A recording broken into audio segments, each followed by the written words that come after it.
മറ്റൊരു പ്രധാനപ്പെട്ട വാർത്തയിലേക്കാണ്. തൃശൂരിൽ മത്സരിക്കാൻ സുരേഷ് ഗോപി വോട്ട് മാറ്റിയത് നിയമവിരുദ്ധമാണെന്ന കോൺഗ്രസ് പരാതിയിൽ പരിശോധന തുടങ്ങി പോലീസ്. 6 മാസം ഒരു സ്ഥലത്ത് താമസിക്കാതെ വ്യാജ സത്യവാങ്മൂലം നൽകിയെന്നാണ് കോൺഗ്രസിന്റെ പരാതിയിലുള്ളത്.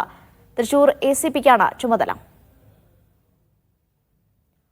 നടരാജ് പരശുറാം കൂടുതൽ വിവരങ്ങൾ നൽകും. നടരാജ്, പ്രാഥമികമായ ഒരു പരിശോധനയാണോ പോലീസ് ഉദ്ദേശിക്കുന്നത്?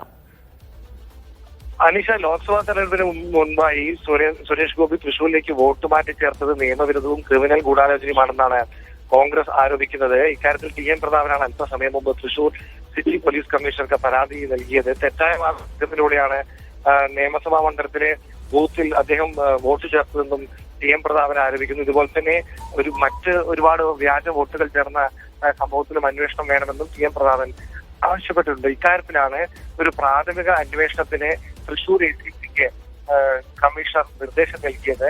അതായത് ഈ കേസിൽ ഇനി എന്താണ് ചെയ്യാൻ കഴിയുക എന്ന കാര്യമാണ് ACP അന്വേഷിക്കേണ്ടത്. വ്യാജരേഖ ചമച്ചതടക്കമുള്ള കാര്യങ്ങൾ ഇതിന്റെ പരിധിയിൽ വരാനാണ് സാധ്യത.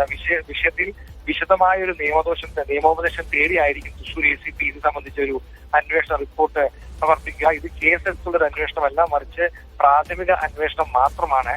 ജില്ലാ ഭരണാധികാരി കൂടിയായ കളക്ടറോട് ഈ പരാതി എന്ത് ചെയ്യാൻ കഴിയുമെന്ന നിർദ്ദേശം കൂടി പോലീസ് സ്വീകരിക്കും. അതിനുശേഷമാകും ഇതിൽ റിപ്പോർട്ട് സമർപ്പിക്കും. അതായത് നടരാജ്, ഈ കേസെടുക്കുന്ന കാര്യത്തിൽ തീരുമാനം ഈ പ്രാഥമികമായി അന്വേഷണം കഴിഞ്ഞതിന് ശേഷം മാത്രമായിരിക്കുമെന്നാണോ? പരാതിയാണ്. ഈ പരാതിയിൽ കഴമ്പുണ്ടോ എന്നുള്ള പരിശോധനയാണ് പ്രാഥമികമായി നടക്കുക. അതിന്റെ ഒരു പ്രാഥമിക പരിശോധനാ റിപ്പോർട്ട് നൽകാനാണ് തൃശൂർ ACPക്ക് കൊടുത്തിരിക്കുന്ന നിർദ്ദേശം. നിരവധി ആരോപണങ്ങൾ നിരവധി സ്ഥലങ്ങളിൽ നിന്നും വരുന്നുണ്ട്.